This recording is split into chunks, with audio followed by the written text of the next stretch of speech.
The news hit Nigeria like free Wi-Fi. Santa Claus was coming.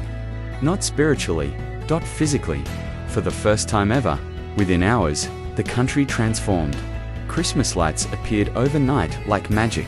Carol playlists played on repeat. People who hadn't smiled since fuel subsidy removal suddenly remembered joy.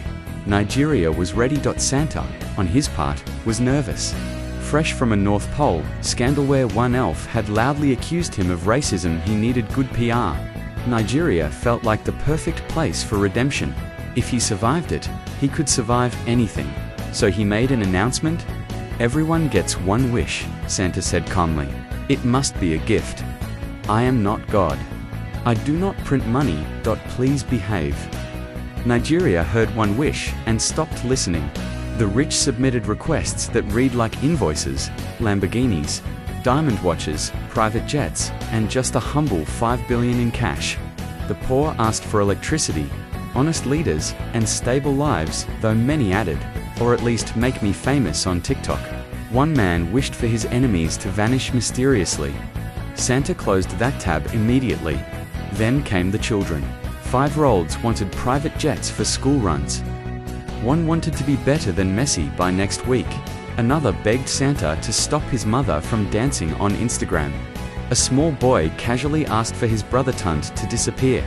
Santa stared at the screen, whispered Jesus, and kept scrolling. Lagos alone sent so many wishes that Santa's tablet overheated. When Santa Claus calculated the cost, his calculator simply showed LOL and shut down. Worse, people had started quitting their jobs. Why are you resigning? Bosses asked. Santa Claus is coming. They replied confidently. Santa panicked that he decided to be strategic. He chose reasonable gifts. Modest people. No jets. No miracles. And because explaining disappointment in Nigeria is a full-contact sport, he disguised himself and went out quietly. Nigeria at night was madness in surround sound. Traffic stood still out of pure spite. Horns communicated entirely in insults. Tax collectors stopped Santa, not for taxes, but for something small to appreciate our effort. At his first delivery, Santa gently dropped the gift, knocked, and turned to leave. That was when someone screamed, "Bomb!" Instant chaos. People ran like Olympic athletes. Santa tried to explain, bad move. Explaining anything in Nigeria during panic is an extreme sport. He was beaten, thoroughly misunderstood, and delivered to the police. At the station, Santa finally said it. I am Santa Claus. The officers stared at him the way Nigerians stare at power outages, confused, tired, but not surprised. After hours of questioning, they reached a conclusion. He was either Santa Claus or the most creative madman they had ever arrested. Either way, they decided to treat him carefully. By morning, the police informed the public that Santa Claus was truly in Nigeria. Instantly, the country lost its mind. Santa trended nationwide. Memes appeared. Influencers went live. One officer even asked quietly if Santa could remember him later. For a brief, dangerous moment, Santa felt hope again. Then an officer cleared his throat. Sir, where is the truck? The investigation was swift and painful. The truck, along with every single gift, had been stolen. Clean work, professional.